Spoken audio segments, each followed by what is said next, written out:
گرامی قدر حاضرین و سامعین، اللہ جل جلالہ کا ارشاد گرامی ہے کہ تم نماز قائم کرتے رہو دن کے دونوں کناروں میں اور رات کے کچھ حصے میں۔ دن کے دونوں کناروں میں یعنی فجر کی نماز، اور دوسرا کنارہ زوال کے بعد یعنی ظہر اور عصر کی نماز، اور رات کے کچھ حصے میں یعنی مغرب اور عشاء کی نماز۔ اس کے بعد فرمایا ان الحسنات یذہبن السیئات، آپ کی نیکیاں آپ کے گناہوں کا کفارہ بنتی رہیں گی، یعنی وہ گناہ جو زندگی میں آپ سے غیر شعوری طور پر ہو جاتے ہیں، زبان سے کوئی نازیبا کلمہ، بیہودہ کلمہ نکل گیا، آنکھ کا دیکھنا کہیں غیر ارادی طور پر غلط ہو گیا، کسی کے عیب کو دیکھ لیا، کسی کو کبھی حقارت کی نگاہ سے دیکھ لیا، کبھی کبھار کوئی اس قسم کی بدنظری کی کیفیت پیدا ہو گئی، اس قسم کے جو گناہ ہیں، یہ گناہ اللہ تبارک و تعالی آپ کی نیکیوں کی وجہ سے، اچھے اعمال کی وجہ سے ان گناہوں کو اللہ درگزر کرتا رہے گا۔ ان الحسنات یذہبن السیئات،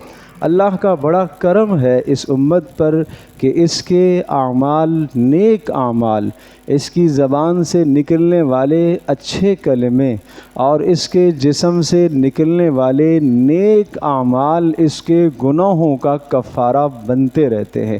بڑے بڑے گناہ جو ہیں، ان گناہوں کے لیے تو توبہ کا ہونا ضروری ہے، استغفار کا ہونا ضروری ہے، اللہ کے سامنے ندامت کے ہاتھ پھیلانا ضروری ہے، اور جب آدمی نیک کام کرتا رہتا ہے اور یہ چھوٹے چھوٹے گناہ معاف ہوتے رہتے ہیں تو پھر اللہ پاک بڑے گناہوں سے توبہ کی توفیق بھی عطا فرماتا ہے۔ دیکھو، راستے میں چلتے چلتے معمولی سی جسم کے ساتھ، کپڑوں کے ساتھ بہت معمولی سی گندگی لگ گئی، اور ایک غلاظت اور گندگی بہت زیادہ اور بڑی ہے کہ کپڑے سارے لت پت ہو گئے۔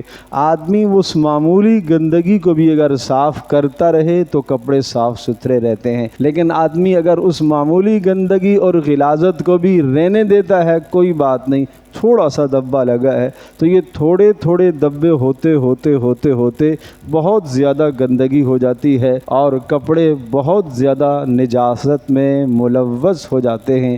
تو اس لیے چھوٹے چھوٹے گناہ آدمی دھلواتا رہے، نیکیوں سے چھوٹے چھوٹے گناہ دھلتے رہتے ہیں، اور جب چھوٹے چھوٹے گناہ دھلتے رہیں گے تو اللہ تبارک و تعالیٰ بڑے گناہوں سے معافی اور توبہ کی توفیق عطا فرمائے گا۔ حضرت معاذ بن جبل رضی اللہ تعالی عنہ رسول اکرم صلی اللہ تعالی علیہ وسلم کے جلیل القدر صحابی ہیں، اور آپ علیہ الصلاۃ والسلام کی ایک روایت نقل کرتے ہیں، ایک مرتبہ فجر کی نماز کے لیے ہم رسول اکرم صلی اللہ تعالی علیہ وسلم کی انتظار میں ہم بیٹھے ہوئے تھے کہ رسول اللہ صلی اللہ علیہ وسلم تشریف لائیں اور آپ نماز پڑھائیں، اور آپ علیہ الصلاۃ والسلام کو آنے میں تاخیر ہو گئی، حجرہ مبارک سے نکلنے میں تاخیر ہو گئی، اور کافی تاخیر ہو گئی، قریب تھا کہ سورج طلوع ہو جائے۔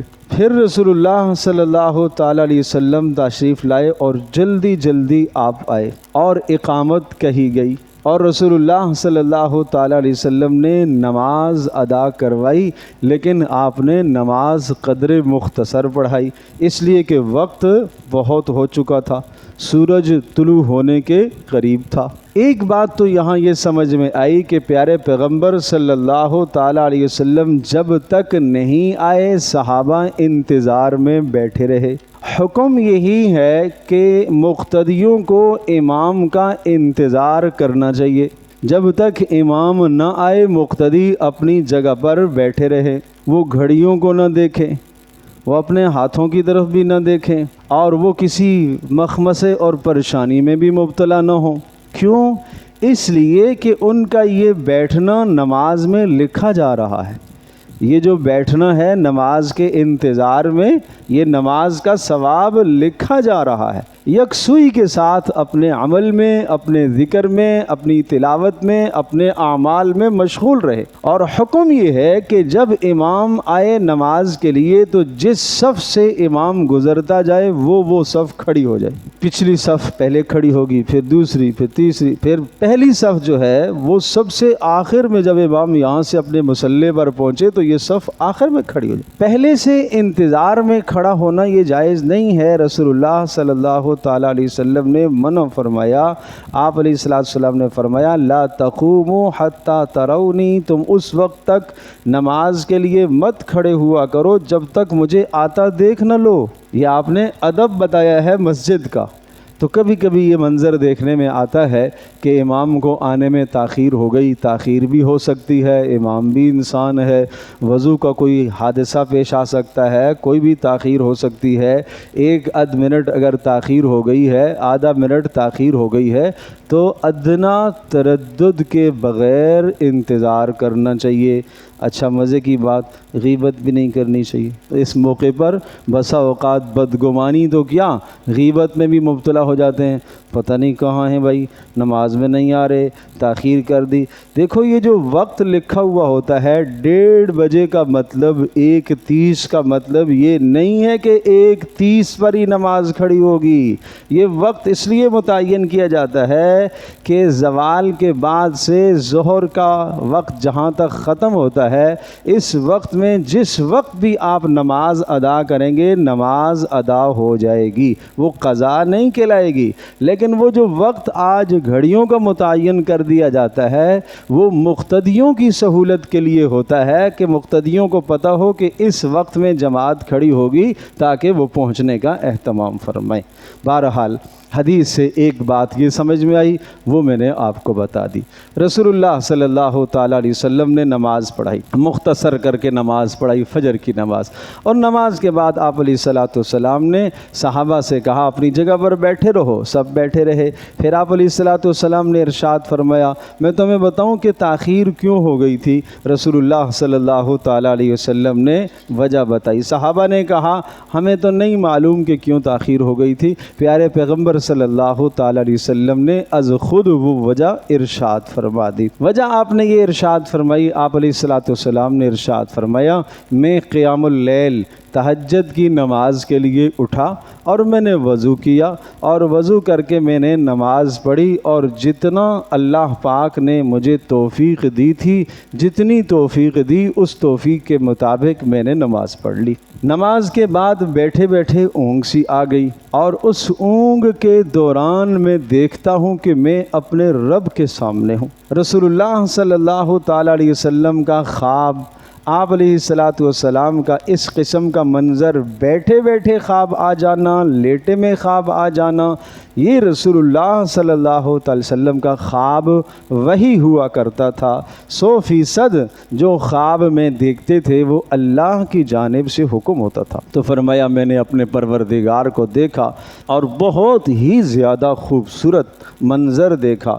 اب اللہ تبارک تعالیٰ کو دیکھا، کس منظر میں، کیسے، اللہ ہی اس کو بہتر جانتا ہے، اللہ کا رسول ہی جانتا ہے۔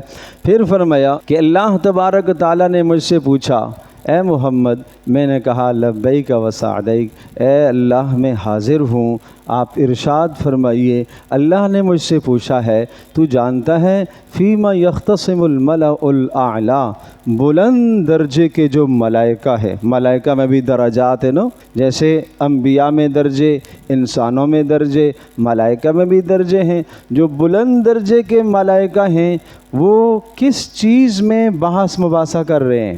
تو میں نے کہا مجھے تو نہیں پتہ، اللہ ہی جانتا ہے کس میں بحث مباحثہ کر رہے ہیں، کیا بات چیت کر رہے ہیں۔ پھر اللہ نے اپنی قدرت کا ہاتھ میرے کندھے پر رکھا اور اس کی ٹھنڈک میں نے اپنے سینے میں محسوس کی، اور جب یہ ہاتھ اللہ نے اپنی شان کے مطابق، کما یلیق بشانہ، جیسے اللہ کی شان کے مطابق ہے، جب اللہ پاک نے وہ ہاتھ رکھا اس کی ٹھنڈک میں نے سینے میں محسوس کی، لیکن اس کی برکت سے میرے سامنے وہ منظر روشن ہو گیا، مجھے وہ فرشتوں کی بات چیت سمجھ میں آنے لگ گئی۔ کس میں بات چیت کر رہے ہیں، کیا باتیں کہہ رہے ہیں فرشتے؟ تو میں نے کہا اللہ فرشتے کفارے کے بارے میں بات چیت کر رہے ہیں۔ کفارے کے بارے میں یعنی وہ اعمال جو گناہوں کا کفارہ بنتے ہیں، یعنی جن اعمال کی وجہ سے گناہ معاف ہوتے رہتے ہیں، دھلتے رہتے ہیں۔ اللہ نے پھر پوچھا اچھا بتاؤ وہ کیا اعمال ہیں، فرشتے کن اعمال کا تذکرہ کر رہے ہیں؟ رسول اللہ صلی اللہ تعالیٰ علیہ وسلم نے ارشاد فرمایا مشی الاقدام الی المساجد، ان اعمال میں سے ایک عمل یہ ہے جو مسجد کی طرف اٹھنے والے قدم، جماعت کی نماز کی طرف اٹھنے والے قدم ہیں، یہ قدم گناہوں کا کفارہ بنتے ہیں۔ آپ حضرات سب تشریف لائے ہیں نماز جمعہ ادا کرنے کے لیے، لیکن آپ جب گھر سے نکلیں تو آپ یہ نیت کر کے نکلا کریں کہ میرے ان قدموں کے ذریعے سے اللہ تبارک و تعالیٰ میرے گناہوں کو معاف کرے گا۔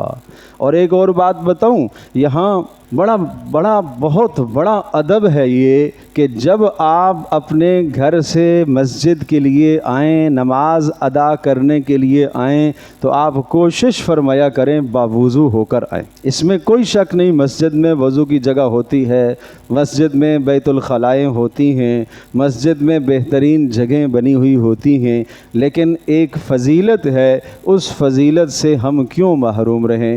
آپ نے ارشاد فرمایا رسول اللہ صلی اللہ تعالیٰ علیہ وسلم نے من خرج من بیتہ متطہرا الی المسجد فہو کالحاج المحرم الی بیت اللہ او کما قال علیہ الصلاۃ والسلام، جو آدمی اپنے گھر سے باوضو ہو کر مسجد کے لیے نکلتا ہے وہ ایسا ہے جیسا کہ احرام باندھ کر بیت اللہ کو جا رہا ہے۔ تو اتنی بڑی فضیلت سے کیوں محروم ہو جائیں بھائی؟ ٹھیک ہے ایک آدمی مسافر ہے، ایک آدمی کا گھر دور ہے، کہیں دور سے آیا ہے، ملازمت کی جگہ پر ہے، دکان کی جگہ پر ہے، اور کوئی وضو کرنے کی صورت نہیں ہے تو اس کے لیے تو مسجد ہی ہے، وہ مسجد سے ہی وضو کرے گا۔ لیکن ایک آدمی بالکل مسجد کے پڑوس میں رہتا ہے، اپنے گھر سے نکل کے آیا ہے، تو اسے اپنے گھر میں وضو کر کے آنا چاہیے، یہ فضیلت کی بات ہے۔ اور ایک اور بات بتا دوں، جب مسجد میں آ کے وضو کرے یا گھر میں وضو کرے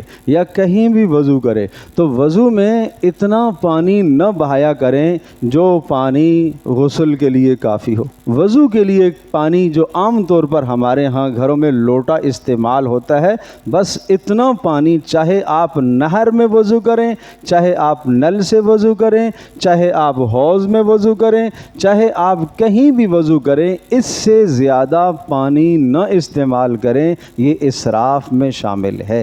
حضرت سعد رضی اللہ تعالیٰ عنہ وضو فرما رہے تھے، ایک نہر پر بیٹھے ہوئے، اور آپ علیہ السلام نے دیکھا اور فرمایا سعد یہ کیا اسراف ہے؟ کہ اللہ کے رسول نہر میں تو پانی بہہ ہی رہا ہے، یہاں کون سا اسراف ہے؟ فرمایا یہ بھی اسراف ہے، یہ بھی اسراف ہے، قیامت کے دن اس کا بھی حساب دینا ہوگا، اس کا بھی اللہ کے سامنے جواب دہ ہونا ہوگا۔ اور جانتے ہو جب وضو میں اسراف ہو، پانی میں اسراف ہو تو وضو مکروہ ہوتا ہے۔ جب وضو مکروہ ہوتا ہے تو آپ کی نماز میں خیالات اور وسوسے آئیں گے، نماز میں یکسوئی پیدا نہیں ہوگی، اس لیے کہ وضو جو نماز کی چابی ہے وہ چابی ہی درست نہیں کی آپ نے، تو نماز کیسے؟ نماز کے لیے وضو تو چابی ہے، جب چابی ہی ٹھیک نہیں ہے، چابی کے دندانے صحیح نہیں ہیں تو کیسے تالا کھلے گا بھائی؟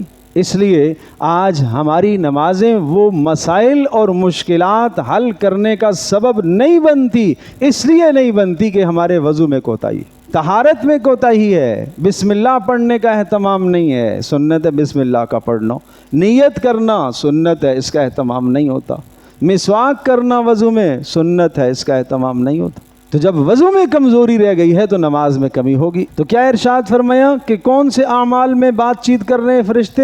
وہ اعمال جو گناہوں کا کفارہ بنتے ہیں۔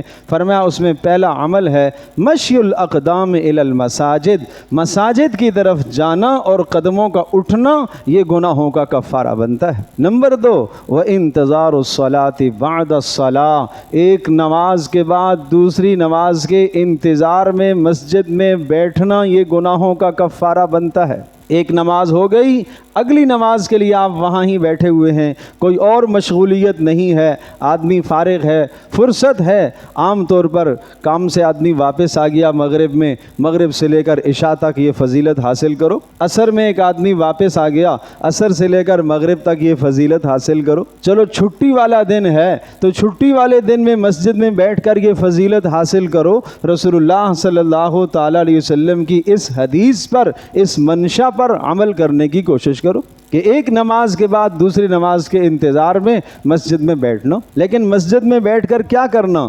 تلاوت کرنا، ذکر کرنا، مکروہ وقت نہ ہو تو نوافل ادا کرنا، یہ اعمال ہیں۔ اور کچھ نہیں ہو تو خاموش بیٹھے رہنا، تدبر کرنا، بات چیت کرنا نہیں، آپس میں گفت و شنید نہ ہو۔ یہ مسجد کے یہ ایک نماز کے بعد انتظار نہیں ہے۔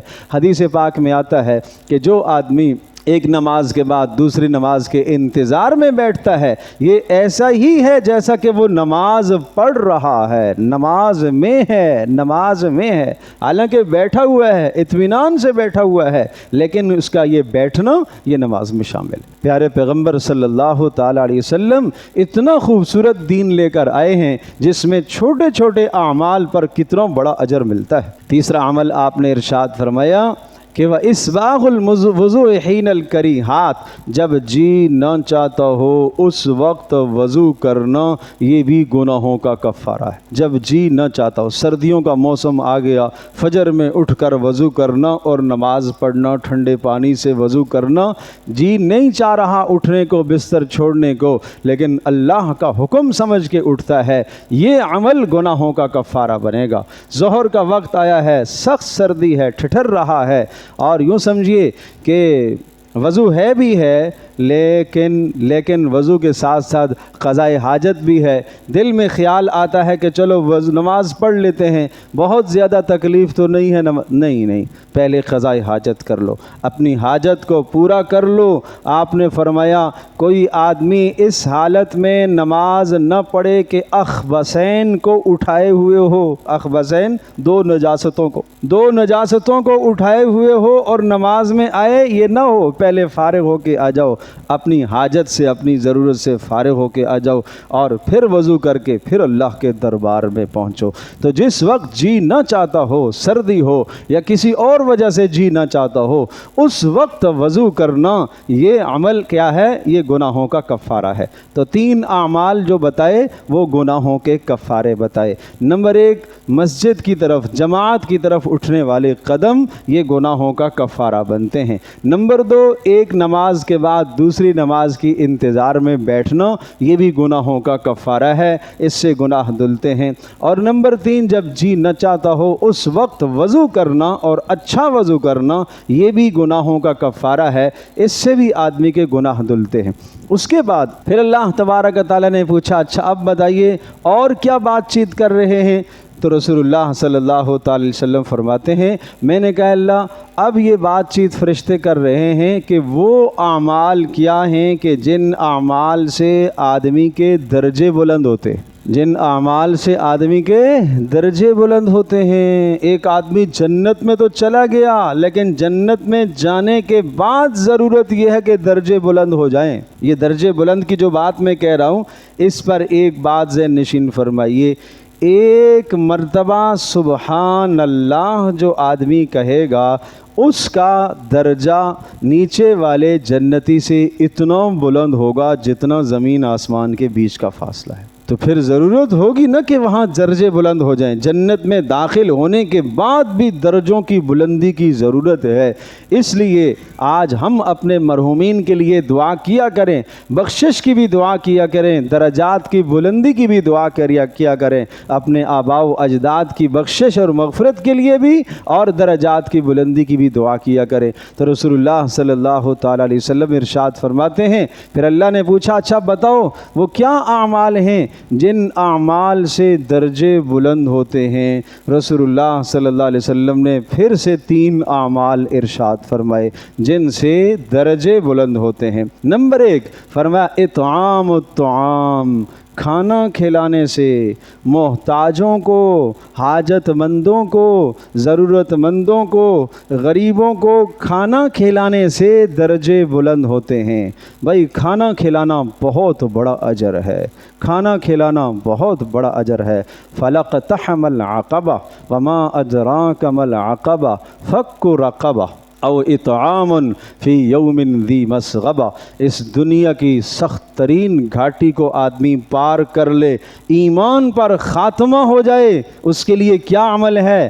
فک رقبہ، گردن چھڑانا۔ کوئی آدمی غلام ہے اس کو آزاد کرانا، کوئی قید میں پھنسا ہوا ہے، بے گناہ جیل میں ہے، اس کی آزادی کا انتظام کرنا۔ اسی طرح سے فک رقبہ، ایک آدمی کی گردن قرضے میں پھنسی ہوئی ہے، آپ اس کا قرضہ ادا کر دیتے ہیں۔ ایک آدمی کثیر العیال ہے، بچے اس کے زیادہ ہیں، اس کے ماتحت تربیت والے زیادہ ہیں، آمدنی اس کی تھوڑی ہے، آپ اس کی گردن آزاد کر دیتے ہیں، اس مشکل سے اس کو نکال دیتے ہیں۔ او اطعام فی یوم ذی مسغبہ، یا اسی طرح سے بھوک والے دن کسی کو کھانا کھلانا، یتیم کو کھانا کھلانا، قرابت دار کو کھانا کھلانا، یہ بہت بڑے اعمال ہے، بہت بڑے اعمال میں۔ ہر راستے میں چلتا پھرتا آدمی، بھیک مانگنے والا آدمی وہ حاجت مند نہیں ہوتا۔ ٹھیک ہے آپ سے کھانے کا مطالبہ کر رہا ہے، کھانا کھلا دیں، لیکن آپ سے کیش کا مطالبہ کر رہا ہے، تحقیق کر لیں، دیکھ لیں اس کی ضرورت بھی ہے کہ نہیں ہے، وہ کہیں وہ پیشہ ور بھکاری تو نہیں ہے۔ لیکن اگر کھانے کی بات کہہ رہا ہے، کھانا کھلا دینا چاہیے۔ کھانے کا تو ویسے بھی حکم ہے، غنی کو کھلانا بھی ثواب، فقیر کو کھلانا بھی ثواب، حاجت مند اور محتاج کو کھلانا بھی ثواب۔ اس عمل سے درجے آپ کے بلند ہوں گے۔ اور درجے کی بلندی کا کیا عمل بتایا؟ لین الکلام، نرم گفتگو کرنا، اخلاق سے گفتگو کرنا، محبت سے گفتگو کرنا۔ ہر چھوٹا بڑے سے نرم گفتگو کرے، بڑا چھوٹے سے نرم گفتگو کرے۔ ماں باپ کے سامنے جوان اولادیں نرم گفتگو کریں، ماں کے سامنے بیٹے بیٹیاں نرم گفتگو کریں، دادی دادا کے سامنے نرم گفتگو کریں۔ اللہ اکبر۔ وَقَضَىٰ رَبُّكَ أَلَّا تَعْبُدُوا إِلَّا إِيَّاهُ وَبِالْوَالِدَيْنِ إِحْسَانًا إِمَّا يَبْلُغَنَّ عِندَكَ الْكِبَرَ أَحَدُهُمَا أَوْ كِلَاهُمَا فَلَا تَقُل لَّهُمَا أُفٍّ۔ ماں باپ بڑھاپے کو پہنچ جائیں، خبردار لفظ اف بھی مت کہنا ان کے سامنے۔ لفظ اف سے مراد ہر لفظ ایسا نہیں کہنا جس سے ماں کو اور باپ کو تکلیف ہوتی ہو۔ ولا تنہرہما، جھڑکنا نہیں ہے، جھڑکنا نہیں ہے، ماں کو جھڑکنا نہیں ہے، باپ کو جھڑکنا نہیں ہے، غصے سے بات نہیں کرنی۔ وقل لہما قولا کریما، ادب کی بات کرنی ہے، ادب کی بات کرنی۔ کیسے کھڑے ہونا؟ وَاخْفِضْ لَهُمَا جَنَاحَ الذُّلِّ مِنَ الرَّحْمَةِ، ماں باپ کے سامنے تواضع کے ساتھ کھڑے ہو جانا، اپنے بازوؤں کو جھکا کے اکڑ کے نہیں کھڑا ہونا۔ جی بولیے کیا کہہ رہے ہیں؟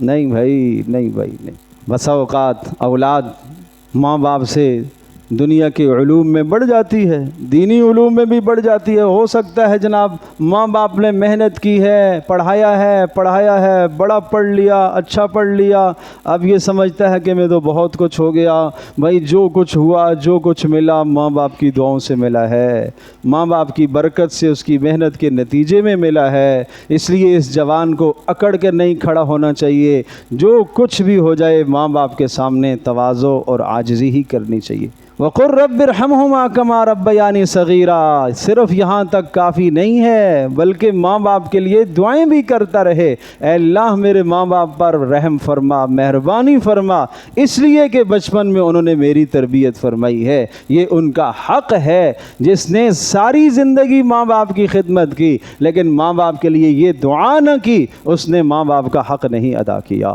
بات عرض کر رہا تھا، لین الکلام، نرم گفتگو کرنا۔ وقولوا للناس حسنا، لوگوں کے ساتھ نرم گفتگو کیا کرو، اخلاق سے گفتگو کیا کرو۔ پیارے پیغمبر صلی اللہ تعالیٰ علیہ وسلم کا انداز مبارک بہت خلیقانہ انداز تھا، انداز بہت پیارا تھا، بہت سلجھی ہوئی نپی تلی آپ علیہ السلام کی گفتگو ہوتی تھی، لفظ کوئی زائد اضافی نہیں ہوتا تھا، اتنا مختصر نہیں کہ سمجھ میں بھی نہ آئے، اتنا طویل نہیں کہ اکتاہٹ ہو جائے، ہے، لیکن اتنا خوبصورت انداز کہ جب من خالطہ احبہ، جو آپ علیہ السلام سے گفتگو کرتا تو آپ سے محبت کرنے لگتا، جیسے آپ کے پاس بیٹھتا تو آپ کی مبارک زبان سے جو گفتگو نکلتی ایسا ہے جیسا کہ موتی ٹپک رہے ہوں، اس طرح سے خوبصورت موتی گرتے تھے۔ تو اس سنت پر آؤ، اس سنت پر آؤ، اس حکم پر آؤ، اپنی گفتگو میں نرمی کرو، پیار رکھو، انداز اچھا کرو۔ اور تیسری بات فرمائی والصلاۃ والناس نیام، رات کو تنہائی میں اٹھ کر نماز پڑھنا جب سارے لوگ سو رہے ہوں۔ یہ تین اعمال ایسے ہیں، اس سے مراد نماز تہجد ہے، یہ تین اعمال ایسے ہیں جو آپ کے درجات کی بلندی کا ذریعہ بنیں گے۔ نمبر 1 اطعام الطعام، کھانا کھلانا۔ نمبر 2 لین الکلام، کلام نرم کرنا، نرم گفتگو کرنا، اخلاق سے گفتگو کرنا۔ اور نمبر 3 والصلاۃ والناس نیام، رات کو اٹھ کر نماز پڑھنا جب سب لوگ سو رہے ہوں، اس وقت اپنے رب کے سامنے سرگوشی کرنا۔ یہ رسول اللہ صلی اللہ علیہ وسلم کا عمل تھا۔ اب ایک دعا بتاتا ہوں، بڑی ہی خوبصورت دعا ہے، بڑی ہی پیاری دعا ہے۔ اس کے بعد رسول اللہ صلی اللہ علیہ وسلم نے ارشاد فرمایا، اللہ پاک نے مجھ سے کہا سل، مانگو، کیا مانگتے ہو؟ تو میں نے یہ دعا کی۔ دیکھو پیارے پیغمبر صلی اللہ علیہ وسلم کی مبارک زبان سے جو دعا نکلی ہے وہ دعا قبولیت کے قریب ہے۔ اس کلمے کے ساتھ آپ دعا کریں گے جو رسول اللہ صلی اللہ علیہ وسلم کی مبارک زبان سے نکلا ہے، اللہ کے یہاں وہ دعا ضرور قبول ہوگی۔ اللہ پاک نے اپنے محبوب صلی اللہ تعالیٰ علیہ وسلم کو دعائیں اللہ نے سکھائی ہیں اور آپ نے وہ دعائیں فرمائی ہیں، اللہ سے مانگا ہے۔ کیا دعا کی ہے؟ اللہم انی اسألک فعل الخیرات، اے اللہ میں تجھ سے نیکیوں کے کرنے کا سوال کرتا ہوں کہ تو مجھے نیک عمل کی توفیق عطا فرما۔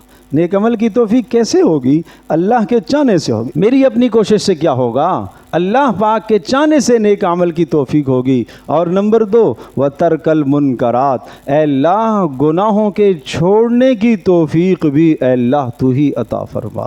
نیکی کے کرنے کی توفیق، گناہ کے چھوڑنے کی توفیق، وترک المنکرات۔ نمبر 3 وحب المساکین، اے اللہ مساکین سے محبت کرنے کی مجھے توفیق عطا فرما۔ غرباء سے، آج ہمیں غرباء سے گن آتی ہے، آج ہمیں غرباء کو ہم حقیر سمجھتے ہیں، مساکین کو ہم حقیر سمجھتے ہیں۔ واقعتاً جو مسکین ہو، واقعتاً جو غریب آدمی ہو، اس سے محبت کرو۔ رسول اللہ صلی اللہ علیہ وسلم نے یہ دعا کی ہے، اللہم احشرنی فی زمرۃ المساکین، اے اللہ قیامت کے دن میرا حشر مساکین کے ساتھ کرنا، غرباء کے ساتھ میرا حشر کرنا۔ کتنی خوبصورت دعائیں۔ اور نمبر 4 وَأَن تَغْفِرَ لِي، اے اللہ تو میرے گناہوں کو معاف فرما، یہ دعا مانگی۔ وَأَن تَرْحَمَنِي، اے اللہ تو میرے اوپر رحم فرما۔ 5 اے اللہ تو میرے اوپر رحم فرما۔ اور نمبر 6 کیا خوب کلمہ ہے، وَإِذَا أَرَدْتَ فِي قَوْمٍ فِتْنَةً فَتَوَفَّنِي غَيْرَ مَفْتُونٍ، اے اللہ جب کسی قوم پر تو عذاب لانے کا ارادہ کرے تو اے اللہ اس عذاب سے پہلے مجھے اٹھا لینا، میں اس عذاب میں تاکہ مبتلا نہ ہو جاؤں۔ اے اللہ جب تو کسی قوم پر عذاب کا ارادہ اور فیصلہ کرے تو اس عذاب سے پہلے مجھے اٹھا لے۔ کیا خوب دعا ہے، کیا خوب دعا ہے۔ اور نمبر 7 اللہم انی اسألک حبک، اچھا یہ چیز بھی مانگنے کی ہے، ہمیں تو دعائیں آتی ہی نہیں ہیں، ہم اللہ سے مانگے تو کیا مانگے؟ اللہم انی اسألک حبک، اے اللہ میں تجھ سے تیری محبت مانگتا ہوں، اے اللہ میں تجھ سے تیری محبت مانگتا ہوں۔ نمبر 8 وحب من یحبک، اے اللہ ہر اس شخص کی محبت آپ سے مانگتا ہوں جو آپ سے محبت کرے، جو آپ سے محبت کرے، اے اللہ اس کی محبت مجھے عطا فرما، اس کی محبت میرے دل میں ڈال دے تاکہ میں اس کے پاس بیٹھوں گا، وہ آپ کا محبوب ہے تو محبوب کا محبوب بھی محبوب ہوا کرتا ہے، اے اللہ اس کی مجھے توفیق عطا فرما۔